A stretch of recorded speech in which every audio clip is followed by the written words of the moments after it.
우린 지난 시간까지 어떻게 기도해야 될까? 우리의 기도의 7단계를 정리했었고요. 1단계에 가까우면 가까울수록 불평이 많다면 7단계에 가까우면 가까울수록 감사가 많더라는 특징을 정리를 했습니다. 그리고 감사와 불평도 처음에는 작은 아주 사소한 것처럼 보이는 선택에서 시작이 되고 그 선택이 쌓이면 그것이 습관이 된다는 것도 정리를 했습니다. 우리의 작은 선택이 우리의 삶을 바꾸게 된다는 것이죠. 우리의 작은 부정적인 선택들이 쌓이면 부정적인 습관이 만들어지지만 우리의 작은 긍정적인 습관이 쌓이면 긍정적인 선택들이 쌓이면 긍정적인 습관이 될 거예요. 우리는 긍정의 힘 그 이상 긍정의 습관을 뛰어넘어서 말씀하신 말씀의 거룩한 습관까지 나아갈 수 있기를 예수님의 이름으로 축복합니다.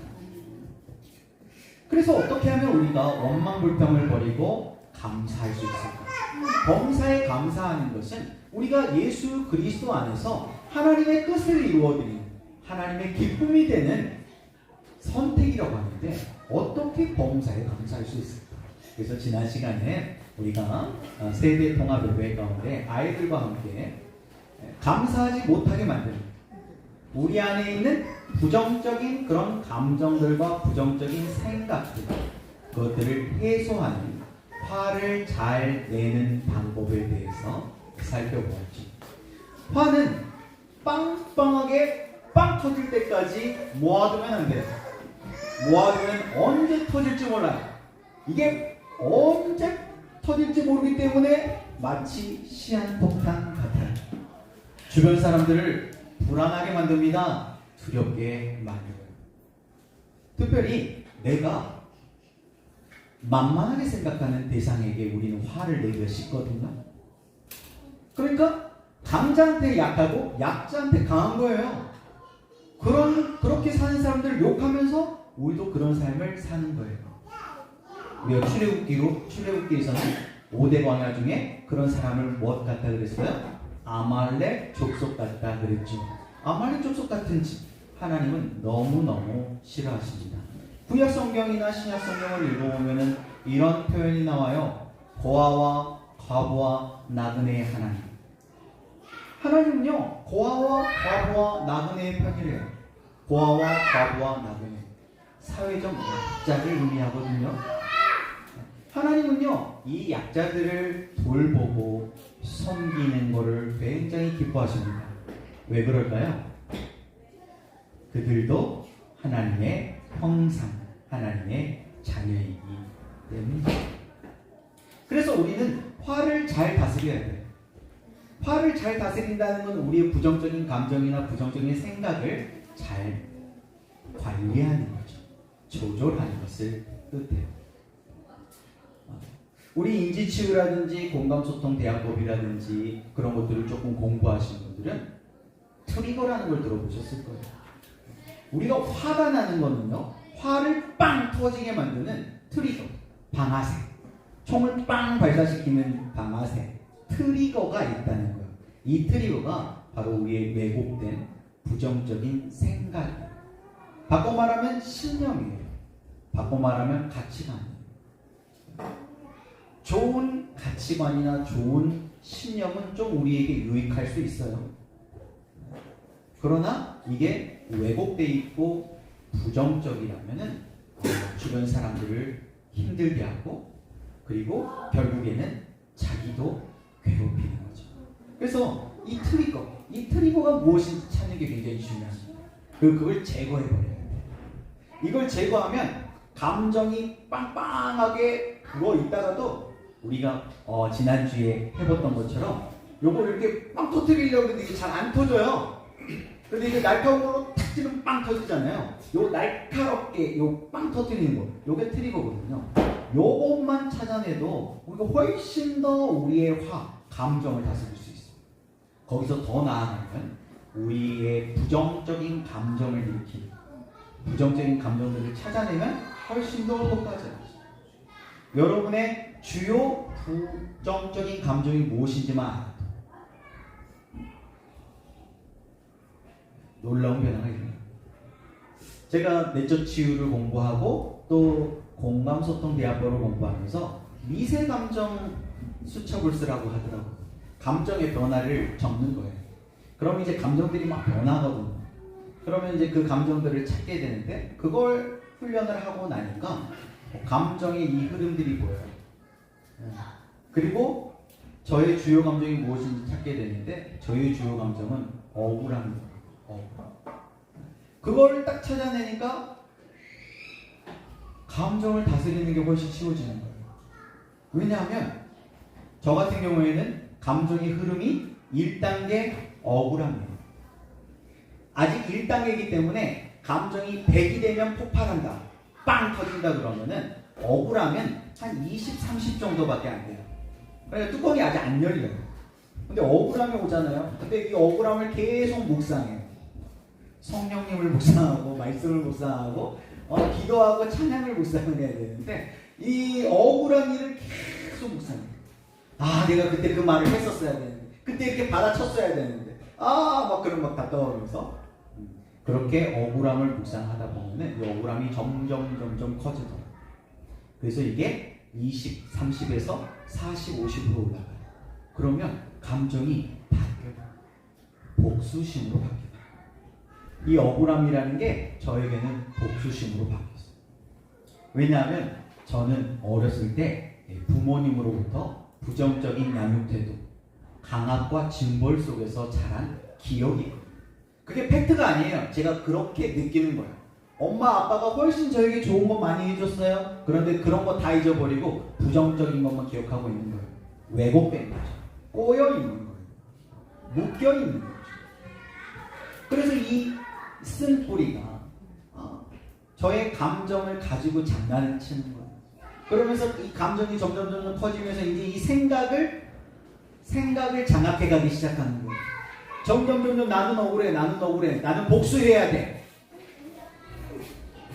그리고 그것을 계속 두면 점점 더 커지더라고요. 그래서 이제 70, 80까지 이제 감정 게이지가 올라가기 시작합니다. 그러면 그 감정의 이름이 또 바뀌어요. 억울함에서 복수심으로, 복수심에서 수치심, 그리고 감정이 빵 터져버리죠. 100이 넘어버리면 그때는 죄책감으로 바뀌게 돼요. 막 화를 내버리고 하면은 시원해야 되잖아요. 빵 터져버렸으니까 후련해야 되는데 그 후련한 건 몇 초 안 가요. 몇 초에 바로 후회가 몰려 들어오면서 마치 사단이 저에게 그렇게 참소하는 것 같아요. 네가 그러고도 못 사냐. 그 한마디에 주저앉아요.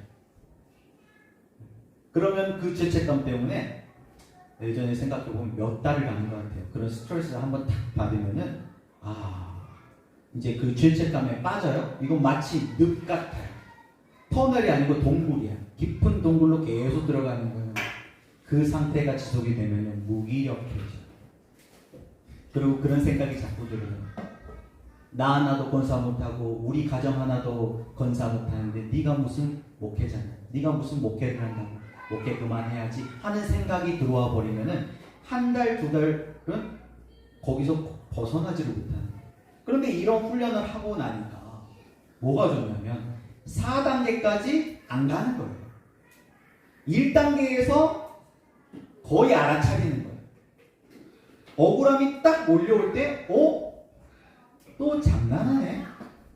사단이 나를 또 걸려 넘어지게 하려고 미끼를 던지는구나 라는 걸 딱 아니까 그 억울함이라고 하는 미끼를 안 무는 거예요. 그러니까 조금 화가 나려고 하다가 화가 소멸이 돼요. 가짜 감정이라고 하는 책을 보니까 이 화라고 하는 게 수명이 있더라고요. 수명이 길어야 30초밖에 안 돼요. 화를 묵상하지 않으면요, 나의 그 부정적인 감정이나 부정적인 생각, 트리거를 묵상하지 않고 그냥 내버려 두면은 이게 풍선이 불었다가 이걸 안 묶어 묶어놓고 그걸 묵상하지 말고 그냥 풀어두면요 바람이 빠져요. 그래서 다시 이성이 돌아오는데 불과 한 30초, 빠르면 15초 그 정도밖에 안 걸린다는 거예요. 그런데 그걸 못 참고 입을 열어버려요. 말로 트리거를 발사해요. 그러면 그때부터는 내가 통제할 수 없는 영역 안으로 들어가요. 뻥 터져버립니다. 내가 뻥 터뜨리는 거 어때요? 고운말이 가야 고운말이 올 텐데 내가 공격하니까 상대방도 공격하는 거예요. 그러니까 불꽃 터지는 거지. 거기다가 옆에 말리는 시누이가 도입다고 하나 말리는 인간이 하나 있어봐요. 기름 부어. 그러면 전쟁이다. 저희 집에서도 그러거든요. 형제 자매들끼리 싸울 수 있잖아요. 그런데 거기에 엄마 아빠가 개입을 하네. 엄마 아빠는 그 상황을 수습한다. 우리가 긍정운용을 하고 있지만 가장 하지 말아야 될 게 끼어드는 거예요. 부모가 개입하는. 그 문제를 스스로 아이 스스로 해결할 수 있을 때까지 기다려주고 믿어줘야 되는데 거기에 개입하는 순간 불을 지르는 거예요. 그러니까 부모가 개입을 해가지고 형제간에 이간질을 시키고 있는 거예요. 왼수를 만들고 있는 거예요. 그런데 부모들은 그게 의롭다고 생각합니다. 그래서 이제 감정이 이제 소멸한 뒤에는 가족회의라든지 그런 민주적인 그런 방법으로 그것들을 공론화해가지고 해결하는 것은 긍정운용에 해당이 되겠죠. 어떻게 하는 건지 궁금하다 하시는 분들은 오 긍정운용 시간에 들어오세요. 배우면 쉽습니다. 안 배우면 4단계까지 가가지고 헤매요. 제가 그렇게 헤맬 때 그렇게 위장염이 많이 발생했어요. 그래서 저는 어려서부터 위장이 안 좋은 줄 알았어요. 근데 성격이었더라고요. 성격이 더러워서 그거였어요. 신경성. 여러분 신경성 뭐 위궤양이나 아니면 신경성 스트레스로 인한 두통이나 아니면 신경성 뭔가 있으신 분들 성격입니다. 그거 바꾸셔야 돼요. 여러분 부정적인 감정, 부정적인 생각 요거 몇 개만 잡아도 많은 부분의 스트레스 해소될 수 있어요. 화를 잘 관리해요. 화만 잘 관리해도요 우리가 마이너스는 안 돼요. 유지는 되잖아요. 거기다 플러스로 감사를 표현해 보세요. 하나님께 점수 따는 거예요. 우리가 활동해봤지만 우리는 반대로 해요. 화는요 풍선 안에 잘 가둬둬야 돼요. 애가 밖으로 나가면 안 돼요. 사고 쳐요. 내 안에서 해결해야 돼요. 그거 해결하라고 하나님께서 기도하게 해주신 거예요. 우리 안에 성령님을 보내주신 거예요. 그 화, 스트레스 성령 안에서 해결하라고. 그런데 우리는 잘 관리하라는 화는 빵 터뜨려가지고 공격하고 잘 표현하라는 감사는 표현 안 하고 우리의 마음에 잘 가둬두죠. 입술 꾹 다물고 말이에요. 반대로 해야 됩니다. 화는요 잘 관리하고요. 감사는 빵 터뜨려가지고 화려하게. 저희 가족이 부산 여행을 다녀왔어요. 광안리 거기 갔더니 거기에서 이제 배들이 모여가지고 막 불꽃을 쏘더라고요. 그래서 와 멋있다 했는데 이렇게 좀 밝을 때 봤더니 거기 이렇게 마트 같은 데서 파는 거 있잖아요. 다이소 같은 데서 파는 거 요거 손으로 잡고 터뜨리는 거 그걸로 터뜨리는 거더라고요. 그런데 그게 밤에 같이 모여가지고 터뜨리니까 와 멋있대요. 네. 그렇게 불꽃처럼 말이에요. 화려하게. 우리 건강소통대학법 공부할 때 3단계 다 잊어버렸군요. 그래야 제가 또 할 말이 있죠. 3단계 앵무새. 그쵸? 호나만 하면 된다는 거죠. 됐지. 그리고 이제 4단계는 갈매기. 그 사람의 감정을 읽어주고 5단계 뭐였어요? 5단계 화려하게 공자세. 화려하게 착 해가지고 칭찬하고 격려하는 거 있잖아요. 그것처럼 감사는요 빵 터뜨려야 돼요. 화려하게. 그래서 감사를 표현해야 돼요. 그래야 알죠. 우리 속마음을 표현 안 하는데 어떻게 알아요? 근데 제 안에도 그게 있거든요. 저도 과보가 있어가지고요. 말로 표현을 안 해. 알아맞혀봐. 어떻게 알아맞혀? 근데 저희 애들도 그러더라고요. 아, 이게 유전되나 봐요.